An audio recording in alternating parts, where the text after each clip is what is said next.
Subscribe now and press the bell icon. Never miss an update. Hello friends, मैं नीलू वर्मा स्वागत करती हूँ आप सभी का Mishra ji technical YouTube channel में। फ्रेंड्स, आज हम प्रीवियस ईयर्स क्वेश्चंस पेपर का चौथा सेट सॉल्व करेंगे। तो अगर आप एनटीपीसी की तैयारी कर रहे हैं तो आपके लिए बहुत ही ज़रूरी है ये वीडियो, इसीलिए इस वीडियो को ध्यान से देखिएगा और लास्ट तक देखिएगा। तो फ्रेंड्स, अगर आप हमारे चैनल पर नए हैं तो चैनल को सब्सक्राइब भी कर लें और पास ही बन रहे बेल आइकन को भी प्रेस कर लें ताकि इस पर अपलोड होने वाली सारी वीडियोस की नोटिफिकेशन आपको मिल जाए। इसके साथ ही आप हमारे टेलीग्राम ग्रुप को भी ज्वाइन कर लें ताकि वहां से आप पीडीएफ फाइल आसानी से डाउनलोड कर सकें। तो फ्रेंड्स, चलिए स्टार्ट करते हैं हम वीडियो। फर्स्ट क्वेश्चन है, श्रवणबेलगोला कहाँ पर स्थित है? तो श्रवणबेलगोला स्थित है कर्नाटक राज्य में। ठीक है, ऑप्शन डी में आपको दिख रहा है कर्नाटक। श्रवणबेलगोला कर्नाटक राज्य में स्थित है। चलिए नेक्स्ट देखते हैं, कीमोथेरेपी किस रोग के उपचार के लिए दी जाती है? तो बहुत बार ये चीज़ आपको बताई जा चुकी है। कीमोथेरेपी जो है वो कैंसर रोग के उपचार के लिए दी जाती है। चलिए नेक्स्ट क्वेश्चन देखते हैं। नेक्स्ट है, किस नदी को दक्षिण गंगा के नाम से जाना जाता है? तो फ्रेंड्स, दक्षिण गंगा के नाम से जाना जाता है गोदावरी नदी को। ठीक है, ऑप्शन सी में है गोदावरी नदी, जिसे दक्षिण गंगा के नाम से जाना जाता है। इसके साथ ही इसे वृद्ध गंगा भी कहते हैं। ठीक है, दक्षिण गंगा और वृद्ध गंगा, किस नदी को? गोदावरी नदी को। अब कभी कभी लोग कंफ्यूज हो जाते हैं, दक्षिण गंगा और दक्षिण भारत की गंगा किस नदी को कहते हैं? तो दक्षिण गंगा कहते हैं गोदावरी नदी को और दक्षिण भारत की गंगा कहते हैं कावेरी नदी को। ठीक है, इसमें कंफ्यूज मत होइएगा, बहुत ही क्लियर है ये। इसको ध्यान से आप लोग समझ लीजिए कि जो दक्षिण गंगा के नाम से जानी जाती है वो गोदावरी नदी है और जो दक्षिण भारत की गंगा के नाम से जानी जाती है वो कावेरी नदी है। अब गोदावरी नदी का उद्गम स्थल जान लीजिए आप लोग। तो गोदावरी नदी जो है वो महाराष्ट्र के त्र्यंबक गांव की पहाड़ी से निकली है और इसका मुहाना है बंगाल की खाड़ी। चलिए देखते हैं नेक्स्ट क्वेश्चन। शोर के किस स्तर से ऊपर का शोर कान में दर्द एवं क्षति का कारण होता है? तो लगभग 130 डेसिबल से ऊपर का जो शोर होता है वो कान में दर्द और क्षति का कारण होता है। ठीक है, जो मनुष्य का कान होता है उसके लिए उपयुक्त ध्वनि होती है 85 डेसिमल। 85 डेसिमल जो होता है मनुष्य के कान के लिए सबसे परफेक्ट ध्वनि होती है। अगर उसे 130 डेसिबल से ऊपर की ध्वनि उसके कान में जाती है तो उसके कान में दर्द होने लगेगा। चलिए देखते हैं नेक्स्ट क्वेश्चन। नेक्स्ट क्वेश्चन है, सोलर सूर्य से संबंधित है वैसे ही ल्यूनर किससे संबंधित है? तो जिस प्रकार सोलर का संबंध सूर्य से है उसी प्रकार ल्यूनर का संबंध होता है चंद्रमा से। नेक्स्ट है, पास की और दूर की वस्तुओं को देखने के लिए आँखों की अनुकूलन की विशेषताओं को क्या कहते हैं? तो फ्रेंड्स, पास की और दूर की वस्तुओं के देखने के लिए आँखों का जो अनुकूलन होता है उसे हम कहते हैं सामंजस्य। ठीक है, नेक्स्ट देखते हैं। नेक्स्ट है, चेचक किस वायरस के कारण होता है? तो चेचक होता है, बहुत बार आपको बताया जा चुका है, वेरिसेला वायरस के कारण। ठीक है, ऑप्शन बी में आपको दिख रहा है वेरिसेला वायरस के कारण चेचक रोग होता है। अब चेचक के टीके की खोज किसने की थी ये भी आपको पता होना चाहिए। तो चेचक के टीके की खोज की थी एडवर्ड जेनर नामक साइंटिस्ट ने। नेक्स्ट देखते हैं, भारतीय करेंसी नोटों के पिछले भाग पर कितनी भाषाएं मुद्रित होती है? जो भारतीय करेंसी नोट है उसके पीछे कितनी भाषाएं लिखी होती हैं? तो फ्रेंड्स, उसके पीछे कुल लिखी होती हैं 15 भाषाएं। ठीक है, 15 भाषाएं लिखी होती हैं। और इसके साथ ही आप लोग ये जान लीजिए कि जो इंडियन करेंसी के नोट होते हैं उनकी जो छपाई है वो आरबीआई करता है। ठीक है, नेक्स्ट है, पानी से हाइड्रोजन को अलग करने की प्रक्रिया को क्या कहा जाता है? तो पानी से हाइड्रोजन को अलग करने की प्रक्रिया को कहा जाता है विद्युत विघटन। ठीक है, विद्युत विघटन कहा जाता है पानी से हाइड्रोजन को अलग करने की प्रक्रिया को। नेक्स्ट देखते हैं, भूकंप आने का कारण क्या है? तो भूकंप आने का जो मेन कारण होता है वो होता है पृथ्वी की विवर्तनिक प्लेटों की गति। ठीक है, पृथ्वी की विवर्तनिक प्लेटों में जब गति होती है तो उसी के कारण पृथ्वी में भूकंप आते हैं। अब कभी कभी अगर आपको ऑप्शन में ये नहीं दिया है तो आप ये भी कह सकते हैं कि परमाणु विस्फोट परीक्षण के कारण भी भूकंप आ सकता है, लेकिन एग्जैक्ट पॉइंट जो करेक्ट ऑप्शन होगा वो आपका यही होगा। अगर आपको ऑप्शन में ये दिख रहा है यानी कि जो चौथा ऑप्शन है तो आप इस पर टिक नहीं कर सकते। नेक्स्ट देखते हैं। नेक्स्ट है, GSAT-16 क्या है? तो जो GSAT-16 है वो एक कम्युनिकेशन सैटेलाइट है। ठीक है, ऑप्शन डी में आपको दिख रहा है GSAT-60 जो है वो कम्युनिकेशन सैटेलाइट है। नेक्स्ट है भारतीय मुद्रा नोटों की छपाई के लिए उपयोग की जाने वाली सामग्री क्या है। तो जो भारतीय मुद्रा नोटों की छपाई है उसके लिए उपयोग में आई जाने वाली जो सामग्री है उसमें मुख्य रूप से कपास एवं कपास की लतें आती हैं। नेक्स्ट देखते हैं, नेक्स्ट क्या है, किस वर्ष में भारत ने पहली बार राष्ट्रमंडल खेलों की मेज़बानी की थी। तो राष्ट्रमंडल खेलों की मेज़बानी भारत ने सबसे पहले की थी सन 2010 में। नेक्स्ट देखते हैं, 1 रुपये के नोट पर किसके हस्ताक्षर होते हैं। तो जो 1 रुपये का नोट होता है उस पर होता है हमारे केंद्रीय वित्त सचिव का हस्ताक्षर, ठीक है।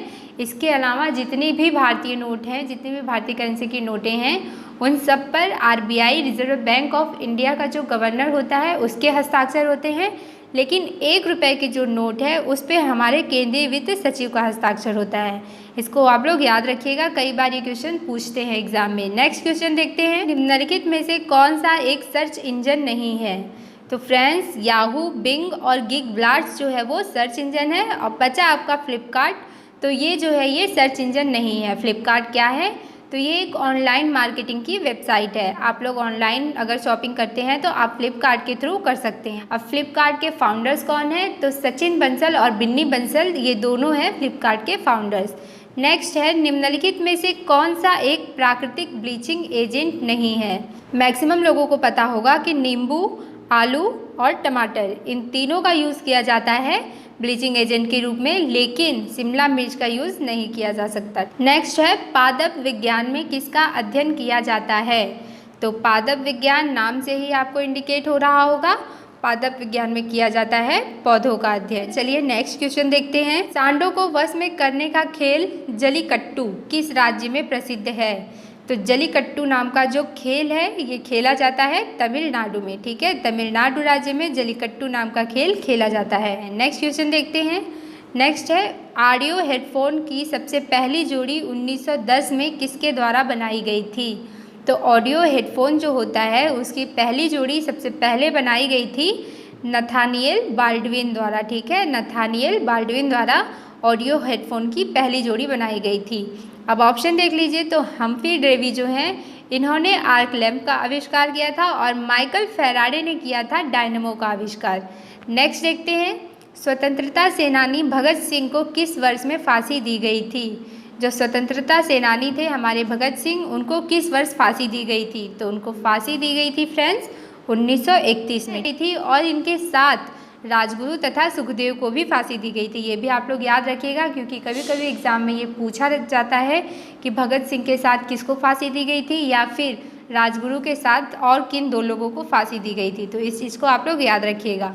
नेक्स्ट क्वेश्चन देखते हैं, पुस्तक अग्नि की उड़ान के लेखक कौन हैं। तो अग्नि की उड़ान के लेखक हैं डॉक्टर APJ अब्दुल कलाम। आपको ऑप्शन सी में दिख रहा होगा, डॉक्टर APJ अब्दुल कलाम है अग्नि की उड़ान के लेखक, ठीक है। नेक्स्ट है, निम्नलिखित में से कौन सा विद्युत आवेश का सुचालक है। तो इसमें से विद्युत का सुचालक हो जाएगा हमारा तांबा। तांबा जो है वो विद्युत का सुचालक है। नेक्स्ट है, खगोलीय लीप वर्ष को किससे नापा जाता है। खगोलीय लीप वर्ष पूछा गया है यहाँ, ना कि सिर्फ लीप वर्ष।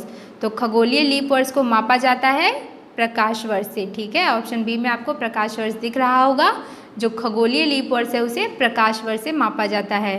प्रकाश वर्ष जो होता है वो दूरी का मात्रक होता है, और एक प्रकाश वर्ष में होते हैं पूरे 9.46 × 10⁻15 मीटर। इस चीज़ को आप लोग याद रखिएगा। नेक्स्ट है, वर्तमान में प्रचलित भारतीय राष्ट्रीय ध्वज का डिजाइन किसके द्वारा तैयार किया गया था।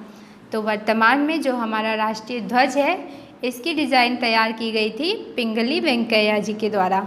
ये भी आपको बताया गया है पिछली वीडियो में। तो पिंगली वेंकैया ने हमारे राष्ट्रीय ध्वज की डिज़ाइन को तैयार किया, और संविधान सभा में राष्ट्रीय ध्वज के प्रारूप को 22 जुलाई 1947 को अपनाया गया था। कब? 22 जुलाई 1947 को। नेक्स्ट क्वेश्चन देखते हैं, प्रसिद्ध कैंटन टावर किस देश में स्थित है। तो प्रसिद्ध कैंटन टावर जो है वो चीन में स्थित है, ठीक है। चीन की राजधानी क्या होती है? चीन की राजधानी होती है बीजिंग। नेक्स्ट देखते हैं, MS ऑफिस क्या है। तो MS ऑफिस जो है वो एक एप्लीकेशन सॉफ्टवेयर है। नेक्स्ट देखते हैं, नेक्स्ट है, भारत और पाकिस्तान के बीच युद्ध विराम रेखा को नियंत्रण रेखा में कब परिवर्तित किया गया था? तो भारत और पाकिस्तान के बीच जो युद्ध विराम रेखा है इसे 1972 में नियंत्रित किया गया था। ठीक है, जब 3 जुलाई 1972 को शिमला समझौता हुआ था तो इसी के तहत इस रेखा को निर्धारित किया गया था। नेक्स्ट है, अंतर्राष्ट्रीय अंतरिक्ष विश्वविद्यालय का वैश्विक मुख्यालय कहाँ पर है? तो अंतर्राष्ट्रीय अंतरिक्ष विश्वविद्यालय का वैश्विक मुख्यालय है फ्रांस में। ऑप्शन डी में आपको दिख रहा होगा फ्रांस। अब फ्रांस की राजधानी क्या होती है? फ्रांस की राजधानी होती है पेरिस और फ्रांस की मुद्रा होती है फ्रैंक। चलिए देखते हैं अगला क्वेश्चन। अगला है, क्लाउड कंप्यूटर क्या है? तो जो क्लाउड कंप्यूटर है ये एक सर्विस होता है। नेक्स्ट है, निम्नलिखित में से किसका उपयोग खाना पकाने के लिए किया जाता है? तो खाना बनाने के लिए यूज़ किया जाता है लिक्विड पेट्रोलियम गैस का। ठीक है, लिक्विड पेट्रोलियम गैस जो होता है वो प्रोपेन और ब्यूटेन का मिश्रण होता है और इसी का यूज़ करते हैं हम खाना बनाने में। अब आजकल सीएनजी का यूज़ बहुत हो रहा है फ्रेंड्स, तो सीएनजी का फुल फॉर्म क्या होता है? हो सकता है आपको एग्जाम में मिल जाए इससे क्वेश्चन। तो जो सीएनजी होता है उसका फुल फॉर्म होता है कंप्रेस्ड नेचुरल गैस। ठीक है, और ये जो सीएनजी है ये प्रदूषण रहित होती है, इसीलिए मेट्रो सिटी में आजकल इसका बहुत यूज़ किया जा रहा है। वाहन होते हैं उसमें ईंधन के रूप में। नेक्स्ट है, स्वतंत्र भारत में भारतीय राष्ट्रीय कांग्रेस की पहली महिला अध्यक्ष कौन थी? तो फ्रेंड्स, इंदिरा गांधी जी थी स्वतंत्र भारत में भारतीय राष्ट्रीय कांग्रेस की पहली महिला अध्यक्ष। अब इंदिरा गांधी से एक और क्वेश्चन तैयार कर लीजिए आप लोग। तो भारत रत्न से सम्मानित प्रथम भारतीय महिला भी इंदिरा गांधी ही थी। ठीक है, नेक्स्ट देखते हैं, भारत के 15वें प्रधानमंत्री का नाम क्या है? तो भारत के 15वें प्रधानमंत्री, ये तो आप लोग को आ ही रहा होगा, बहुत ही ईजी क्वेश्चन है ये, क्योंकि भारत के 15वें प्रधानमंत्री जो है वो है हमारे नरेंद्र मोदी जी। नेक्स्ट क्वेश्चन देखते हैं, नेक्स्ट क्या है? नेक्स्ट है, अरुणाचल प्रदेश की राजधानी कौन है? अरुणाचल प्रदेश की राजधानी क्या होती है? तो अरुणाचल प्रदेश की राजधानी है फ्रेंड्स ईटानगर। ठीक है, ऑप्शन सी में दिया है ईटानगर है अरुणाचल प्रदेश की राजधानी। अब ऑप्शन देख लीजिए आप लोग। तो अगरतला जो है वो त्रिपुरा की राजधानी है, शिमला जो है वो हिमाचल प्रदेश की राजधानी है और दिसपुर है असम की राजधानी। तो फ्रेंड्स, ये था एनटीपीसी के प्रीवियस ईयर एग्ज़ाम के क्वेश्चन पेपर का चौथा सेट। कैसे लगे क्वेश्चंस आपको, कितने हद तक मैं आपको समझा पाई हूँ, मुझे कमेंट करके ज़रूर बताइएगा। इसके साथ ही फ्रेंड्स, अब ये चौथा सेट है, आपको पूरे 10 सेट मिलने वाले हैं प्रीवियस ईयर्स के। उसके बाद हम आप लोगों को करवाएंगे एनटीपीसी का मॉडल पेपर। तो फ्रेंड्स, अगर आपको वीडियो अच्छी लगी है तो इसे लाइक कर दीजिएगा, और अगर आपको लगता है कि आपके दोस्तों को भी इस वीडियो को देखना चाहिए तो उनके पास इसे शेयर भी कर लीजिएगा। इसके साथ ही अगर आप हमारे चैनल पर नए हैं तो चैनल को सब्सक्राइब कर लें और नोटिफिकेशन पाने के लिए बेल आइकन को भी प्रेस कर लें। तो फ्रेंड्स, आप लोग अच्छे से अपनी प्रिपरेशन करते रहिए और हमसे जितना बन पड़ेगा हम उतनी अच्छी आपकी प्रिपरेशन करवाएंगे। तो फ्रेंड्स, आज के लिए बस इतना ही, कल फिर मिलेंगे। Bye bye. Subscribe now and press the bell icon. Never miss an update.